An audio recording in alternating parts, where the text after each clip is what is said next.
Ladies and gentlemen, welcome to the Fantasy Football Playoff Sprint. It's Lightning Round, Better Sports Network, Fantasy Alarm, Kevin Tompkins, Andrew Cooper, Britt Flinn will be in from ESPN The News. Coop, my man, it's playoff time. How we feeling? Fired up, dude. I woke up in a lot of playoffs. Though I was kind of going through my playoffs on Yahoo, where I'm in a bunch of leagues, and I kind of got hosed. There's a few leagues where my team is really good, but two of them are 14-team leagues where there's 8 teams in the playoffs, so no bye week, right? And then a couple of the other ones, I just barely missed the bye weeks where it's 6 teams. And so I have matchups in every, I don't think I have a single bye week because of the way it shook out. Like one of my teams is like 11-2 or whatever, or 11-3, and I don't have a bye week. I have to play. I have a matchup this week. And all my players have terrible matchups, like Kyler Murray against the 49ers. It's a mess, man, but we're going to sort it out for our teams. We're sorted out for your teams. So what's up, everybody? What's up, Rex?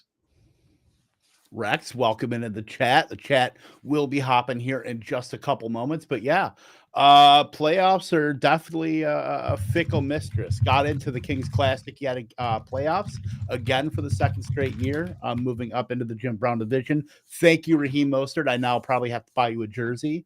Or at least buy myself a Raheem Mostert jersey because of that. He's probably got plenty of jerseys. Yeah, he's probably got a couple. But myself, I mean, I've only got a handful. So it is what it is. But yeah, so and then a few other leagues. One of the Best Ball Mania teams that we drafted here on stream has advanced as well. So that'll be a fun sprint with we had a lot of guys going yesterday. Derrick Henry to Tyreek Hill, Reed, Dobbs. So that'll be a fun little sweat there. But look, playoff time. It's not just about us. It's about helping you guys out. Britt will be here in just a moment. Yeah, so I'm excited about, it's week 15. Fantasy playoffs are here in a lot of leagues. So, it is what it is. And you know what? We're going to bring in Britt right now to help us sort this out. Britt, what's going on? Straight from the Noogs. From the Noogs. Yeah, it was fun. Good time. I will say that my ADD was in full overdrive trying to deal with 2 games last night. Could not handle that. Did still have the double screen on, but I was just flipping sound back and forth. Yeah. How are you guys doing? I woke up this morning and watched the condensed games on the NFL app. It takes like 40 minutes or whatever, but I'm with you. I had a hard time with going back and forth. Also was making dinner, so I wanted to make sure I knew what the heck was going on, dude. What an interesting night, man. That Titans Dolphins game, you got to be kicking yourself if you're a Dolphins fan. The Titans were trying their hardest to give that game away. And if you look at the Dolphins playoff picture, all they had to do is win. Like if they had just won this one game, it doesn't matter what happens next because like the Bills have a tough road to beating them. Now it turns into a big mess and their schedule is actually terrible. So man, what a huge letdown for the Dolphins. And they couldn't shut down the narrative. Like the whole narrative has been they can't beat teams with a winning record. Now they can't even beat the Titans, who were 4-7 going into last night or whatever they were. It just very, very concerning. I understand that Tyreek Hill went out. That was a big loss to them, but you're supposed to be this high-powered offense. You've got every piece that you need. Why can you not beat the Titans and Will Levis?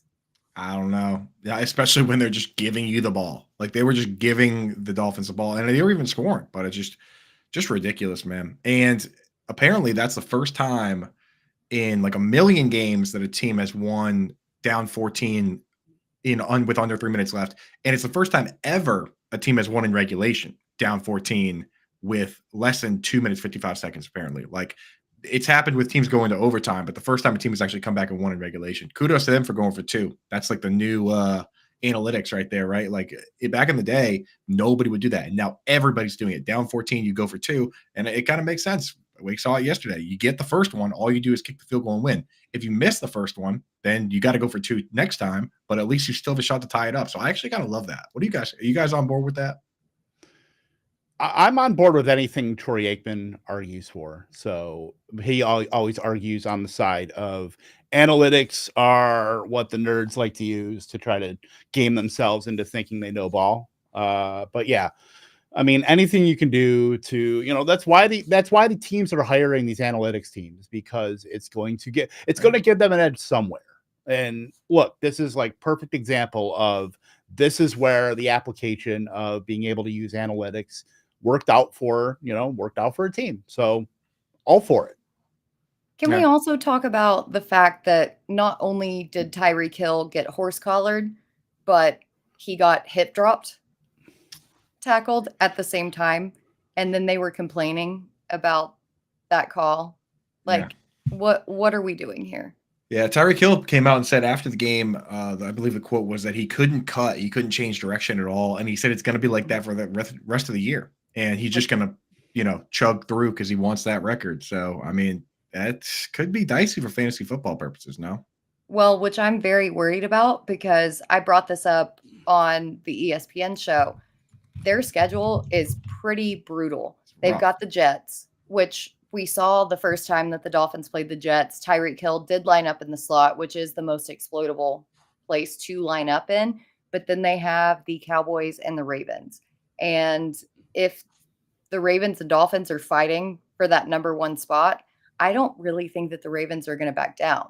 So I'm a little bit concerned about both Hill and Waddle going forward over the next few weeks. Well, that's the crazy part for the schedule in general for the Dolphins, is that you just rattled off the playoff schedule.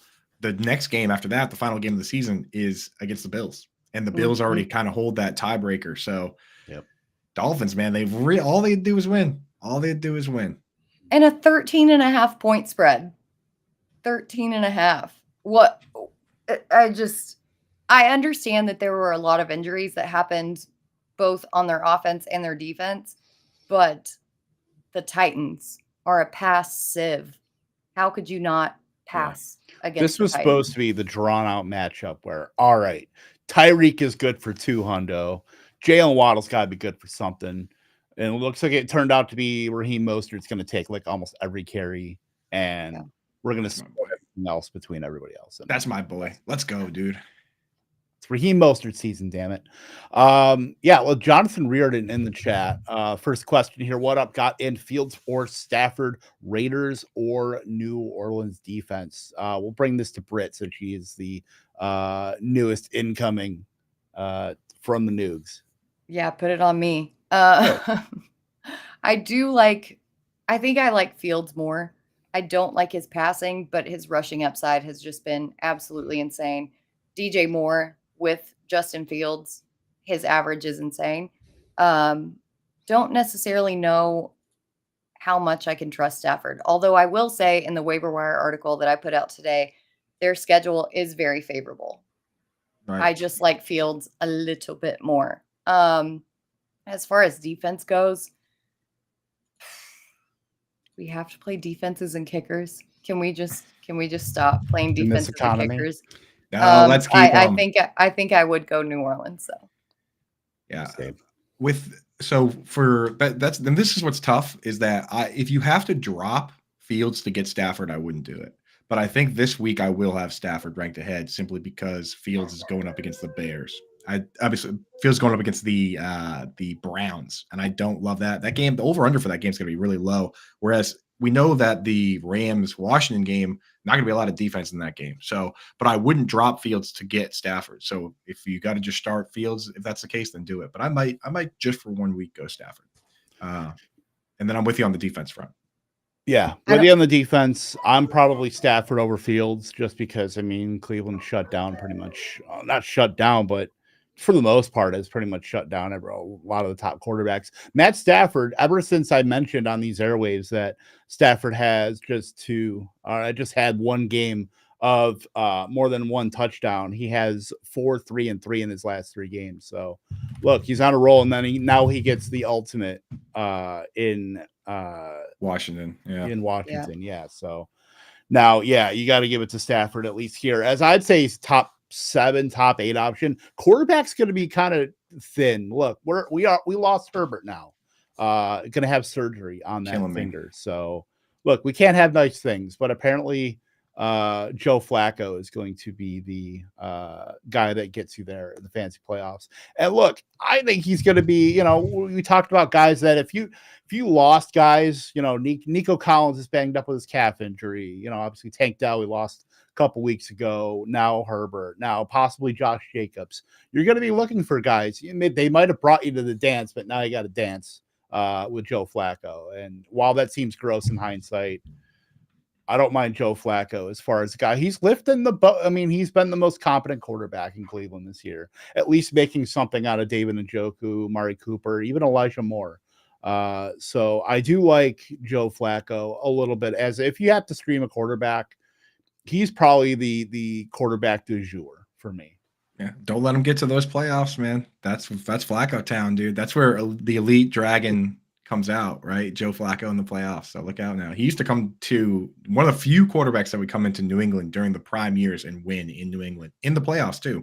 I was at one of the games where, you know, Joe Flacco and Ray Rice came in and, you know, with those defenses, like Joe Flacco with a good defense, man, look out. And we just saw it, 250 yards and 2 touchdowns and in his first game with them, and then 303 in the second game. I don't know. Britt, in your waiver wire article, do you have Flacco as the top ad or do you have somebody else that you're going after? I actually have Stafford as the top ad this week, but Flacco is number 2. All right. That makes sense. Just because of the matchup that Stafford has this week. If you're just looking for a streaming option, and at this point in the season, I think that you may just have to start streaming quarterbacks because it is ugly out there, like super, super ugly. I lost Herbert in a couple of leagues. I have Keenan Allen in those same leagues. Very, very concerned about Keenan Allen. So let me ask you, I've lost so many quarterbacks this year. One league, I lost Anthony Richardson, and, you know, I have Trevor Lawrence, and I have Kyler Murray. In all these leagues, I actually have Kyler Murray, and I'm looking at it like if I have Stroud and Kyler Murray in one league. I had Herbert and Kyler Murray. Now Herbert's done. Do I start Kyler Murray against San Francisco this week, or do I go for some of these guys on the wire? Stafford's not available in any of those leagues, but a lot of these other guys are. Flacco's out there, Derek Carr. Like, do I just start Murray with the rushing upside, or what would you guys do? I've been debating it all morning. I think you can start Murray. I think San Francisco's defense is exploitable in the pass game, albeit very little. Flacco still is that like veteran Super Bowl winning guy, but I think I would still stick with Kyler. Yeah. I don't know. The first time they played, I just want to point out, the first time they played the Cardinals and the 49ers this year, Kyler wasn't there, but Josh Dobbs threw for 265 and 2 touchdowns. I mean, He is. So it's not the end of the world, I guess. And then Josh Dobbs has completely fallen off a cliff as of late. So scary. Yeah, exactly. I'd almost rather, I'm looking at the options that are around him, around Kyler, because I do have pause starting him. Like, are we really, I don't know about Jake Browning. Like, I can't believe I'm actually saying this in public on these airwaves, but Jake Browning, Baker Mayfield, maybe, I don't know. It's at Green Bay. That gives me a little bit of pause, but this is what we've got to decide with, chips on the line. I would probably rather start Jake Browning than Kyler Murray. And I know how these, I'm putting it out there for public consumption, but I'm going to go with my gut there. This Arizona offense is so hit or miss. And then you add San Francisco, who's just a steamroller right now. So, yeah. And I will say on the Flacco front too, Chicago's defense has been quietly a lot better in the last 7-8 weeks. Yeah. Since they've kind of had that turnover with their defensive staff there. But look, they're getting people healthy. Montez Sweat in there now. So that is the one kind of issue that I have. Joe Flacco's never giving you anything on the ground. The dude is a literal statue being pulled by an L cart. He's in 38 the pocket. years old. I say that as I'm 39, but Kurt Warner went to the Super Bowl at 37 with the Cardinals. Look out, dude. Kurt Warner part 2. That dude back groceries, so that's a young 30 whatever. Yeah, exactly. Yeah, he had a lot of tread left on the tires because he didn't start till he was 27, right? That's how that works.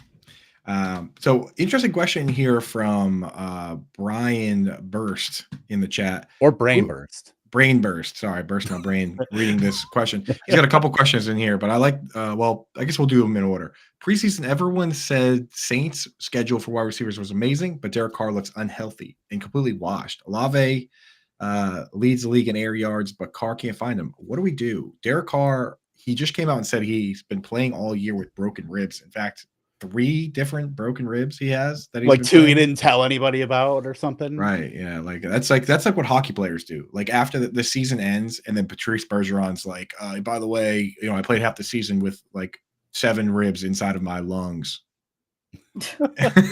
Which also, side note, can we not talk about the injury reporting? Because that's been such a heavy topic all season long.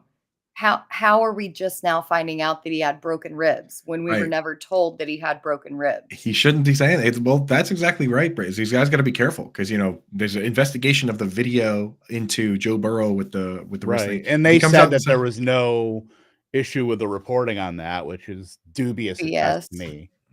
Yeah, where's the Derek Carr ribs questionable? Yeah, no Zapruder film on that, huh? Just gotta shut. These guys gotta learn to shut up, dude. To answer the question, though, I think that the targets that Olave gets it's worth putting him in your lineup. It's very hit or miss, but I would rather take the guy who's getting the targets than I would the guy like, oh, you're going to get 3 targets and maybe come down with 1 long bomb and a touchdown. I would rather take the consistency with the targets.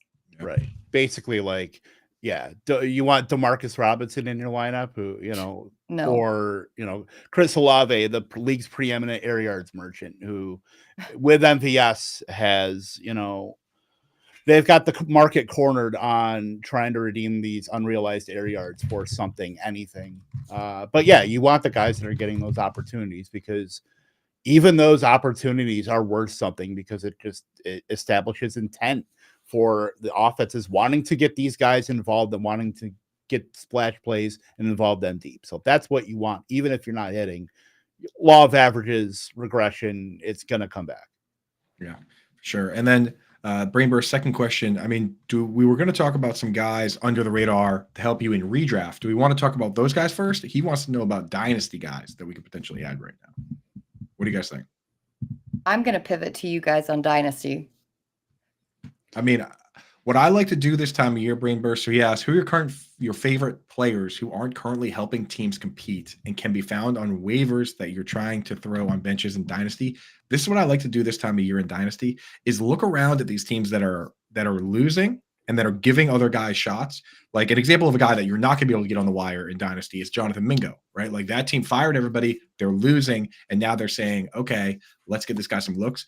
I got one. Xavier Gibson. Perfect example. There you go. Xavier Gibson, right? Like, who knows with Randall Cobb next year. And I also look and see who is a free agent next year, right? Like the intrigue for guys like Tajay Spears, Zamir Chase White, Brown, right? Chase Brown, like guys get looks right now. Isaiah Spiller, like look around and see who is potentially going to be a free agent.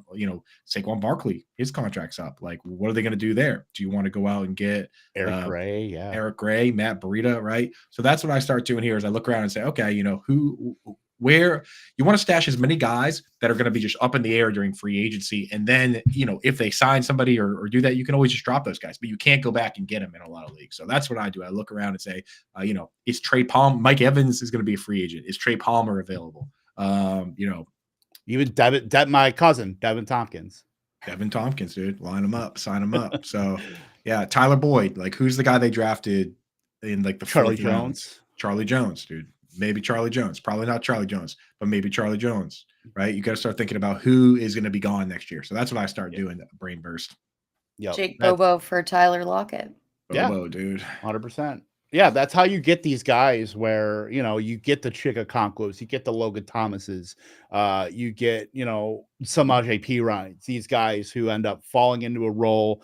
Team sees that maybe we can feature them next season or a couple seasons. It's Dynasty, it's obviously a long-term format, but yeah, these are the guys that you may not hit on 75% of them, but at least if you're going to play the trading game in Dynasty and you hit on one of these guys, there are guys that you can flip for a third, and maybe in the case of a Logan Thomas or a Chigakonkwo, you can flip him for a second. I flipped a Chigakonkwo for a second round pick at the beginning of this season. So look, you can get return on investment. Yeah, it's like penny stocks at this point, and that's basically what it is. It's penny stocks where you can buy these guys literally at their lowest point and then flip them. It's going to be a long-term investment. You're not going to get something like that, but that's the game you're playing.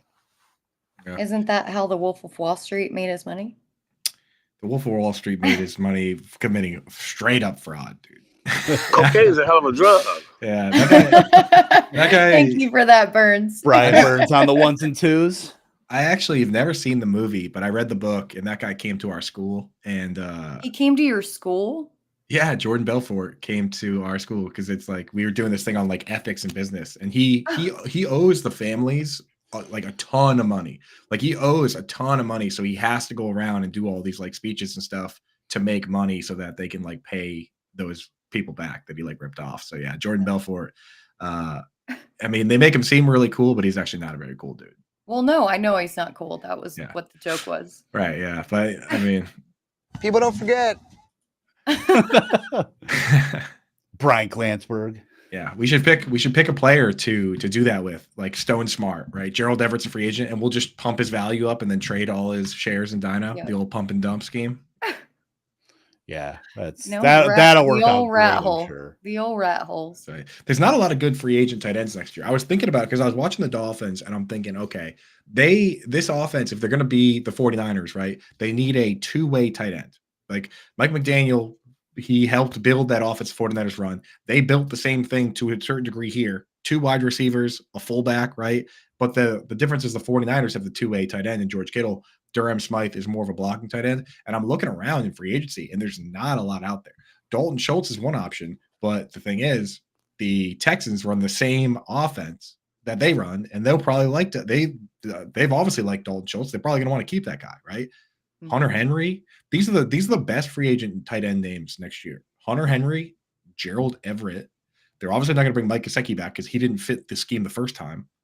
Austin Hooper. I mean, Irv Smith. There's really nothing out there as far as two-way tenants. Those are the best names, right? Maybe Harrison Bryant, I guess. Like, so do they either need to draft somebody who's ready to go, and I'm not even sure Brock Bowers can block well enough to fit that scheme, or they'll have to overpay Hunter Henry, who's going to be, I mean, I think he just turned 29, so it's not even a long-term fix, man. They should have gone harder after Dalton Schultz. They really should have, the Dolphins. Yeah, it is what it is. But you know what? You can always trade up and get Brock Bowers. Brock Bowers, yeah. Yeah, I just don't know if he fits the scheme, but whatever. I mean, like, you just have to learn how to block. He's like the Kincaid type that doesn't really block, that just catches passes. Which is not what they need. They had that. No. They had Mike Gesicki. They didn't use him at all. Right. And Durham Smythe is he's a good blocker, but he's not anything close to a two-way tight end, in my opinion. Right. Sure. We got a question in here from Dylan. Who'd you rather have this week in full PPR? Stroud doesn't play. Levis versus Houston. Chicken cutlets at New Orleans. Flacco versus the Bears. Zach Wilson at Miami. Mullins at Cincy if Dobbs benched. A veritable who's who of quarterbacks. Definitely not Mullins under any circumstances. No. I think I actually like Flacco there. He's been playing well. Yep, that's my answer as well. Or the fun answer is obviously Tommy Cutlets, dude. There really is. Like, why couldn't he do this at Syracuse? Like, or Illinois? Like, and now we get the best Tommy DeVito in the NFL, and more people would rather watch the NFL than the Syracuse Orange football or the Illinois football team. And our producer Burns asks, "Did you guys see DeVito's agent?" Yeah, that was a spectacle. He looks like he looks like a 40-year, like a 25-year-old detective Munch from SVU. Dude, there was one tweet that had me dying, dude. It was a picture of that guy, and it just said the picture of that guy on the phone. It said 3 veal parms or we walk. I'll retweet that one. It is one of the best. The memes, dude, had me dying, bro. Dude, Yeah, right look at there. that There he guy. is, dude. What a legend, man. It's The the whole whole bit, the whole expression, the what looks like a flip phone. I mean, just that whole aesthetic of Yeah, the and after the game, somebody posted a video of like him. He went and kissed Tommy DeVito's dad on both cheeks, like mafia style. Of Like he's course. just perfect, dude. Does that guy even represent any other players? It'd be amazing if he did. I don't know, like maybe keep it in the family. A little Nick Sirianni, who are missing some others, but yeah, It was maybe it's amazing, the regardless. Italians. Hey, Sean gabagool. Stellato. That's great, dude. That's great. I wonder who else he represents, dude. We need But- to do a deep dive. Yeah, What? somebody in the chat find out if he represents anybody else. Dude. Yeah, drop some names in the chat. Absolutely. I do want to hit this though. I'm gonna say never, but never say never, but probably never. Yeah, I think probably that's not. I'm on his Twitter and he's loving it. He's retweeting all the other memes from the other people. Like he is loving these memes, dude. that's great. Yeah. So let's talk about some players. We talked about obviously players you can pick up at Dynasty, but let's talk about redraft. We're obviously in a fantasy football playoffs here in week 15.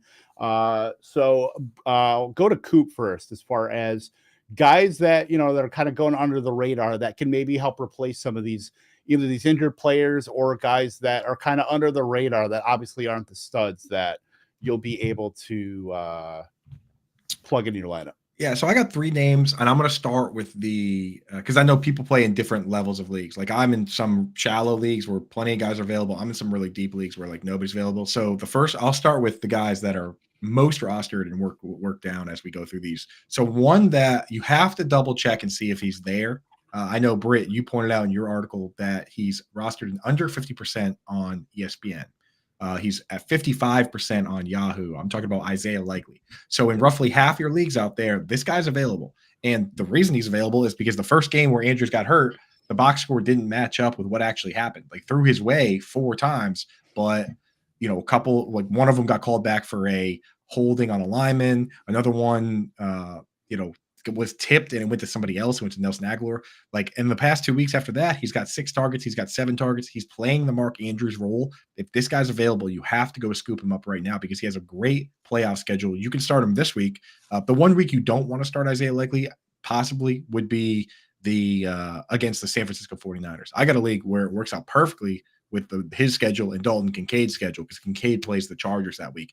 So you can start him this week for sure. You can start him, and then he gets the Falcons, and the final week he gets Miami. So Isaiah Likely is pretty locked in right now with Lamar Jackson. If you watch the game this week, they went to him often, and he flashed that speed, breaking up a 54-yard touchdown. So Isaiah Likely, got to make sure he's not on the wire, even just to protect him from going to somebody that you might have to face, because I think he's a pretty good option. Yeah, just with his role alone, he's probably a top 8 tight end. And then look, now there's targets opened up now. And actually, really do like Likely as far as the top 8 option. And that kind of coincides with the guy, Odell Beckham. I mean, I know that the routes aren't there for him, which is, he's only run about 50% of routes, but I mean, his targets per route run, yards per route run are off the charts for a guy. I mean, that's a guy that you could see at the end of the season. All right, maybe we have to start opening up more opportunities for Odell Beckham. Because in the last couple weeks, I mean, with Odell Beckham, look, 218 air yards this week. 97, 4 for 97 in a touchdown, 4 for 116 in a touchdown in the game against Cincinnati, where Mark Andrews got hurt. But look, this team is in such dire need of pass catching help. With Zay Flowers, pretty hit or miss. Isaiah Likely is in the mix there, but Odell Beckham. I mean, do you really want to throw to Nelson Aguilar? Do you really want to throw to the corpse of Rashad Bateman at this point? So I'm in on Odell Beckham. At least it's a flex option where you think this guy might be left for dead, but at least he can provide something. Jacksonville, San Francisco, Miami, not the greatest of matchups, but at the very least, a bit exploitable with Jacksonville and Miami, at least. Yeah, and the thing with Beckham is that, his snap share isn't that great, but whenever he's on the field, he is getting the targets, and he is able to make something out of that. So I actually had a really hard time trying to reconcile the snap share with the targets, because on one hand I'm like, oh, he's not getting snaps, and then on the other hand I'm like, but the targets though. Dude's popping. And that's where I landed, was on the targets. Yeah, and there's a few guys like that. Rashee Rice was like that for a long time, where he wasn't playing a ton, but it only took 8-9 weeks, man. But now he's full time. Now he's full time, and there's a few other, like Tanner Hudson, for instance, where he runs like 10 routes, but he gets 4 targets on those. You know what I mean? Scored the touchdown this week. So sometimes you just got to hold your nose and start those guys, and just hope that the plays continue to be drawn up for him when they're out there. Yep, for sure. Chris Sellers, who on his own, read my article, bro. On his own YouTube account, we certainly appreciate that. How much fab we dropping on Zamir White if Jacobs is out for a while? Rick, go ahead. If you're hard up, whatever you got. Yeah, that's what I said in the waiver wire article. If you are hard up, but he was the very last running back that I talked about, because I do not trust this Raiders offense, basically at all. I don't. I know that the waiver wire is very, very depleted at this point, so I put 10 to 15%, but even I don't like that. Like Amir Abdullah is like way too involved right now for him to. I mean, I could see Amir Abdullah getting more rushing work with that too. I mean, if that would be just a nasty split. Yeah, that's the situation. I think that Abdullah has more receiving upside, but White is going to get the bulk of just the carries. But that offensive line has just been garbage. Even Josh Jacobs can't really perform on it. His fantasy value has come by the way of receptions. And in that case, it's probably going to be Abdullah. So if you're very hard up, 10 to 15%, Sellers, just read the article, dude. The very first never read my articles. The very first play after Sellers can't read, dude. The very first play after he's just doing voice to text and listening to what we say. The very first play after Josh Jacobs got hurt, it was 3rd down and Amir Abdullah went in the game. So I mean that speaks volumes right there, that it wasn't just next man up. It was, this is the 3rd down guy and this is the starter. But it's like, if you're really scrambling, then maybe. But yeah, there's other guys, there's other options. Mm-hmm. For sure. Dan Schwartz in the chat, likely or McBride this week. Schwartz, that's definitely interesting with Trey McBride against San Francisco. First, I have to check and see if I'm playing Schwartz this week in our league. Let me check on that one. Schwartz is funny. He always does that between you and Mpemba. I know always he does. Wants to figure it out. That's why the game within the game is what it is. Yes. I'm not playing him. I'm playing the Chalupa Batmans. All right, so we're safe. So personally, I'm gonna go with likely, because I do not like the matchup for McBride. Like, I know Ingram was able to get something done this week, but against the Browns, but for the most part, this is like 4 defenses I don't like starting guys against. It's the Browns, it's the Giants, it's the 49ers, who Trey McBride faces, and the other one is the Titans. So I really would rather not start McBride against the 49ers. I'm probably going to go with likely. He has a better matchup against the Bears. No. Likely Jaguars. Likely as the Jaguars. Yeah. So I think likely's probably going to be higher than McBride. I don't know. I'll have to sort it out, everything for Thursday. We do waivers today, and then on Thursday I do my rankings. But as of right now, I don't know. I'm worried about that matchup for McBride. Yeah, I get it. I would probably have likely over McBride too. But look, anything could happen. I remember the Cole Kmet discourse going up against New Orleans, and then the dude absolutely just throttled Tyrann Mathieu, sent him into the shadow realm. So anything can happen, but just playing the percentages, so to speak, it would be likely for me. And the problem is, we don't, like, the first time they played, McBride had as many tackles as he had receptions, but in that game they didn't have Kyler Murray, and Zach Ertz was healthy. So yeah, it's like you can't really. It's just not a good sample size. I mean, the thing is, both are good starts because like I just don't think the Cardinals offense can operate without McBride being involved, right? So it's like we're talking about who do I rank 4 and who do I rank 5, So both good plays, but might skew likely. Yeah, you're hoping for like the Jaden Reed line of like 8 catches for 27 yards, Right? Basically. How about Otten for a stretch run from Jack or Tanner Hudson? I prefer Otten, man. If it wasn't for that one random down game for Otten, then we The would all be 0-0-0, yeah. Yeah, but the thing is, he ran 33 of 35 routes in that game, and that was just a case where Mike Evans was unstoppable. And every pass was being thrown to Mike Evans, and it was either caught by Evans or it was caught by a defender in that game. So it just he Baker got dialed in. What can you do? And the Panthers are quietly one of the better teams versus the tight end. They're easily a top 10 team against the tight end this year. They haven't really faced very many of them, so that's why going into that we didn't really know, but we learned in that game that it's not a good matchup for tight ends. So be careful with the Panthers. Mm-hmm. Yep. Even though they suck. They do suck. They are as Homer Simpson would say, they are the suckiest bunch of sucks that ever sucked. Right. But it's like some of these teams that suck, they got to be, for the most part, they suck out loud. There's a couple things that they can be good at, though. And the one thing for them is versus tight end. Same thing with the Giants. Giants defense is terrible, but Bobby Okereke and Xavier McKinney make them a tough matchup for the tight end. So get it. Britt, as far as players that can help out redraft teams if they lost players or they're kind of stashed maybe on benches or under the radar, who do you like as far as some players? Well, I'm definitely looking at Joe Flacco personally because I lost Justin Herbert in a ton of leagues and it's just not a good situation.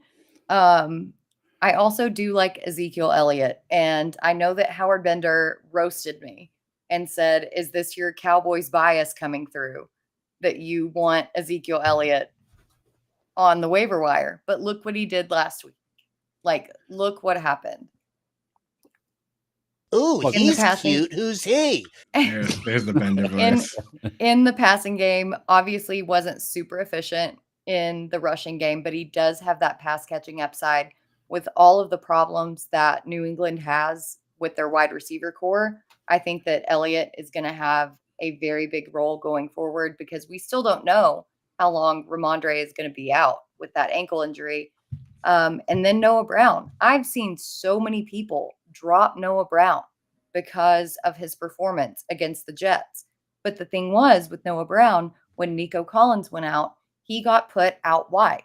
He was not working out of the slot, and the slot is where you attack the Jets. People just completely dismissed him like, oh, he's a scrub. He's not going to do anything. When he gets these better matchups, yes, he is, especially if Collins is going to miss some time. And I think that he's going to. With a calf, we've seen it. If you rush it back too quickly, obviously the Achilles comes into play. I think that Noah Brown could be in the mix for wide receiver 1. And people are just completely doubting him because of that bad performance against the Jets this week. Yeah, I think what they're going to do is they're going to stick Xavier Hutchinson out there as just like a big nobody and just he's going to play a bunch of snaps. So Alan Lazard. Right, exactly. Like I look for any opportunity to trash Alan Lazard, and that was just like a softball. Right, like Jameer Byrd is what he's going to be. Just go stand out there and get beat up and play split end because he is like 6'3". So Hutchinson is going to be out there doing that, and then it's going to be Noah Brown and Robert Woods underneath. So then CJ Stroud's got a clear concussion protocol too. That's a big domino, right? But even Davis Mills, like we've seen Davis Mills put up be some moderately competent. Yeah, like he put up a couple 300-yard games. Like he's not bad. He's not like just going to completely destroy the fantasy value of everybody on your team. Like he can't get it done depending on the day. Depending on the day. My big caveat. Our Josh Larkey doppelganger, Davis Mills, by the way. Too funny, dude. That Josh Larkey picture with the neck is too good. It really is. It's so good. Look, I touted Ezekiel Elliott in Target Report Bullet Points video last week. I don't want to say I've fully turned the corner, but I recognize that Ezekiel Elliott is like primed for like 20 plus touches every week. He's not washed. He's stud. He's still kind of washed, but he's not getting washed. a lot. He's not washed. He's getting a lot of opportunity. This is our gateway into ASMR. I need him to settle down. That's what I need him to do. I need him to stop, So that you can get your draft picks. Yeah, so we get the draft. No more wins. That will be on my OnlyFans. No more wins. I don't know what we're yelling about. No more wins for Zeke Elliott and the Patriots. Thank you very much. So they can go draft a long snapper third in the draft from Rutgers. Somebody from Rutgers. That's for real though. That's what they do. They're going to draft another safety. I know it. From Bethune Cookman. At least they'll get Ryan. The schedule is Chiefs, which they'll definitely lose. Broncos, which they could win, and then Bills, which they should lose, and then Jets. But again, these division games, anyone could win. So, yep. I don't know. For sure. Coop, who's another player that you like? I know we talked. Did you go through all yours? No, I just did one. I did Isaiah Likely. He's like 50% owned. So now I'll give you a guy that's like 30 or so % owned, which is Zay Jones, man. And like, is he a great player? No. Obviously, Calvin Ridley's probably the better player, and Evan Engram is picking up a lot more out of the slot where Christian Kirk lost. But I'm not really in on Parker Washington the way people seem to be. Zay Jones came out and got a ton of targets. He's not really catching the ball when it gets thrown to him, but he's a threat in the red zone with his size, and he's playing a full snap share. Him and Ridley played like the entire game, and they both got like 10, 12 targets. And Ridley, we've seen when he gets a tough matchup, sometimes he disappears. So, and he's going to face the top corners. So when they face guys like Marshawn Lattimore, AJ Terrell, or some of these guys, like Calvin Ridley is the one that feels the pain on that. So I'm in on Zay Jones. I'm usually not a big Zay Jones guy, but with, if Christian Kirk's going to be out and Trevor Lawrence is going to play through this issue, then yeah, give me some Zay Jones. The thing about Ridley that I have cracked the code on is that Ridley is so good against zone coverage, horrific against man coverage. And so it all depends on week to week what coverage he's going to face, because he will get the targets even still in man coverage. He just can't come down with those balls, even if they hit him directly in the hands, like we saw against Cincinnati. I mean, it was very bad. At least Zay Jones still has that ability to kind of exploit both types of coverage. Yeah, Zay Jones was a league winner last year. I guess it's gonna be on repeat this year that Zay Jones might have the opportunity to be a league winner. It's pretty much the same roles last year. You just sub out Christian Kirk for Calvin Ridley. Parker Washington is a part-time slot guy who is an absolute landmine for anybody that he scored touchdowns last 2 weeks. That's gonna get people's attention on him and thinking he's gonna be the new hotness, but I mean, he ran, I think, 60% of routes last 2 weeks. I mean, and 2 targets. Yeah. 2 targets. So they've got the Ravens coming up who play a ton of zone. And then they have the Bucks who are like middle of the pack. Then they have the Panthers who are terrible in man. Oh no, they're good in man, actually. Mm-hmm. Interesting. Yeah. For championship week. So kind of gross.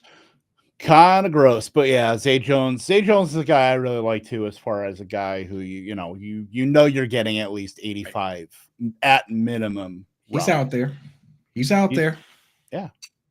And then one other guy I will mention, it kind of goes along with the Joe Flacco stuff, is David Njoku, who people kind of sleep on as far as you're looking at tight ends who you're plugging in, but you never hear about David Njoku. And David Njoku, the last couple of weeks, at least last week, 6 for 91, 2 touchdowns. He's 15 last 6 weeks. Actually, going back to week 7, he has no less than 6 targets in each game, and in 4 of those, he has at least 8, 9, 15, 9, 8. Like Joe Flacco, the pass attempts are going to be raised up with Flacco in there. I think you said 44 and 45 the last 2 weeks. So at least getting those guys reps as far as getting guys involved. We saw obviously Elijah Moore the week before get heavily involved. Amari Cooper is going to be involved, but Njoku is going to be right there with those guys too. So if that's an option, you need a tight end, and you think, oh, David Njoku is kind of languishing in the on my bench. Maybe I have a Trey McBride, but I have Njoku just in case. That's a guy I'd much rather start than Trey McBride this week. Yeah, in the first week that Flacco was there, he wasn't really looking his way much, but by the end of the game, he got him a couple looks. So that was the concern there because DTR was the guy that really was keying in on Njoku. But this week, I mean, obviously the one touchdown, he was just completely uncovered. You can't bank on that every single week, but even if you take that one touchdown away, he was a tight end 1 this week. Instead of he finished as like the number 2 flex player overall on the week with the 2 touchdowns. But even if you take away that big blown coverage play, like he was heavily involved. And I think that's what it's going to be moving forward. It's going to be Amari and Elijah Moore and Njoku, which nice little consolidation there. And it's so interesting because with Flacco, we were like, no, he's just going to throw the ball downfield. He's going to throw it to Elijah Moore in the slot or completely throw bombs. But he changed up everything about his gameplay that we knew. And he's really gotten Njoku involved. And it's really interesting. Njoku as an athlete is just a monster. He's a complete freak. And so it's great to see a quarterback who's actually utilizing him as he should be utilized. Right. And that's why I'm very high on Flacco. I tweeted that picture of him this week. I was like, how do you lose track of this guy? Dude, he's an absolute monster. Brian Burns in the chat saying Njoku's brother is in the WWE. Is that true? David Njoku's brother is a professional wrestler? Are you pulling my leg here, Burns? And he's immune to fire, apparently.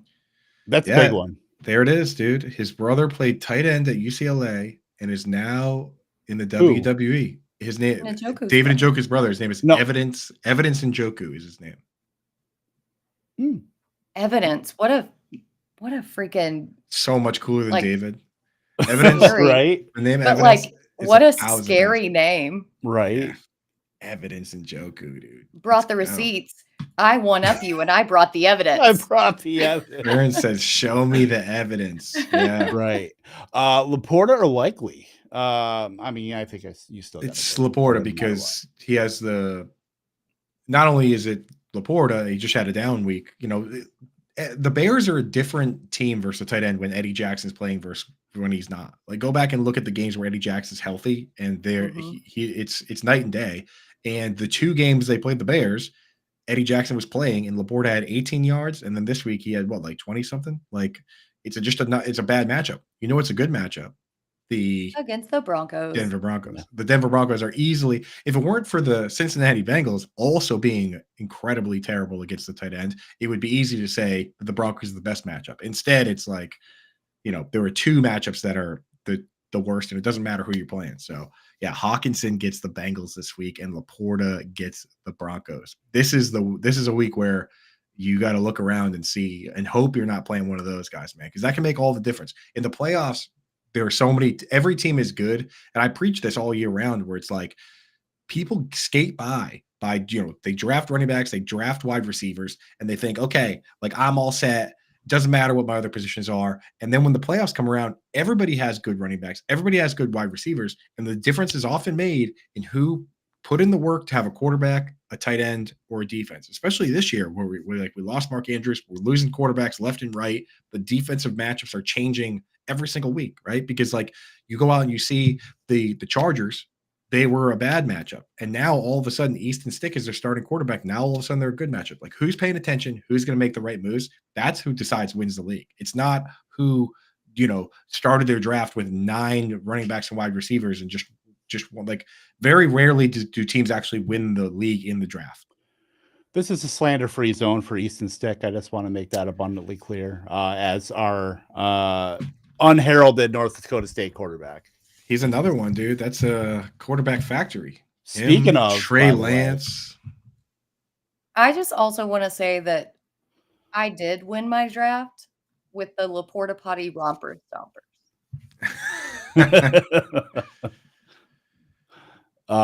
Yeah, Brian Burns. Easton Stick sounds like he sells hockey equipment. He might in the off season. There's literally Easton Sticks. I had an Easton baseball bat, but when I was playing baseball in my heyday. But speaking of Easton Stick, we got to build a showdown lineup for Chargers and Raiders as much as we got to eat our vegetables here, gang. Let's get I Stick in don't there. want to. Stick as Let's- a captain? Hell yeah. No. Hell, Get him in, dude. Show me the evidence. Easton evidence Stick. stick? It could be. I mean, like, I mean, really, after what happened last night, I don't really downgrade any backup quarterback. Anything can happen. Look, at this Easton point, Stick can run a little bit. Easton Stick is more accurate than arm talent. Mhm. I think he can still. Are get you the ball. talking about Trey Lance or Easton Stick? Trey Lance is an athletic freak that has not been given an opportunity in the NFL. Specimen. Easton Stick is probably the polar opposite. Maybe not. He's the polar opposite of Trey Lance. He's accurate, can run a little bit. All right, let's start. Let's see what this looks like. Let's go Easton Stick with Keenan Allen, and then And then we profit. Aiden Keenan O'Connell. Allen has hurt my feelings. The past Aiden few O'Connell weeks. with Devonta Adams. How do we scrap together the rest of this lineup to make that possible? Let's just say both backup quarterbacks dial in on their top pass catcher. And now Isaiah Spiller, how much is he? 38. We got Yes. 4,300 to piece this together. Stone Smart. Oh, Stone Smart and Isaiah Spiller, right? We'll have $300 left over. Jesus. I'm just saying, if you put Isaiah Spiller in Yeah, there, thank you, Burns. if we put Thank you, Isaiah Burns. Spiller in, how much money do we have to spend? $500? Find me, all right, Britt, find me somebody better for $500 or less right now. I'm more concerned about the fact that Sellers got a loaf of bread inside a mailbox. He's delivering bread. No, he's delivering the mail, and people leave Christmas presents inside their mailbox. And There's he your got a loaf evidence. of bread. You're gonna eat a whole loaf of bread for lunch, dude? What are you, a I'm bird? very confused about what is happening right now. All So right. it's thrown me off of this situation. Well, let's let's look right now. Under $1,000, what's the even if we're not gonna use them in the lineup, what's the best option under $1,000? How much is Abdullah? Way more than that. Abdullah is 48. Okay, so he's more expensive than White. Yeah. Like Hmm. here's like we can Alex start. Erickson is 1,000, and for some you- reason that dude is getting more run than anybody. You could start fullback Jakob Johnson.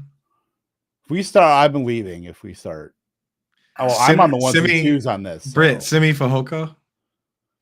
I thought he was a complete free agent. Did he get re-signed? He's I He's hate been it. on the team the whole time. He's there. well, He's been in he's on the the call practice scorer from squad. inside the house. Let's see if he had any snaps this week. No, he didn't. I'll tell you 100% he didn't. But Alex Erickson played way more than he should have. yeah. Was Stone Smart a healthy scratch? Stone Smart didn't play, I'm pretty sure. Alex Erickson got 69% of the routes. But we can't afford him, dude. He's 1,000. We can figure it out. Okay. Do we need Aiden O'Connell in there too? No. If we start Alex Erickson, we could start Zamir White. Boom. Oh, Rich. I feel gross. By the way, if you're talking about people you could pick up a dynasty, don't pick up a career special teamer who is only in because everybody else got hurt. Alex Erickson. Don't. Decent punt returner. Just saying. He was a couple years ago in draft with Giants. He was a ringer when he was a punt returner for the Bengals. Remember at the expo when you and me had that conversation for like an hour about punt return? Yeah, Is Palmer coming back? And if so, how much is he? Palmer might be actually because he was supposed to come back last week. He's 6,200. That's a little expensive. Estimated practice on Monday, full participant. All right, so let's get O'Connell out. Let's do Palmer. Mm-hmm. We still got 7,700. Wait, what do you have in there? Easton Stick. Oh, Allen, you left Devonta Palmer, Adams. Yeah, I think you probably have to have him in. Mm-hmm. What if we just played double D? How much is Isaiah Spiller? Spiller's not expensive. Slate's terrible, dude. 38. It's so bad. One of these randos is going to score a touchdown. All right, Daniel Carlson and. If you start Alex Erickson, you can get no. That's terrible. I'm looking at it right now. I put Abdullah in just to see. Yeah, Sellers agrees with me. Play the defenses. He said Zamir White. He's saying a lot of stuff. He's talking about bread, dude. Right. Bread. Get that What bread. better Christmas present than bread? Donald Parham. I hate starting Parham, but Little do they know that I have 2 loaves of bread that are about to spoil.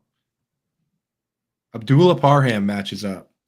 Michael Mayer, Alex Erickson for all the money. Let's go. Oh, Michael Mayer. Does that fit?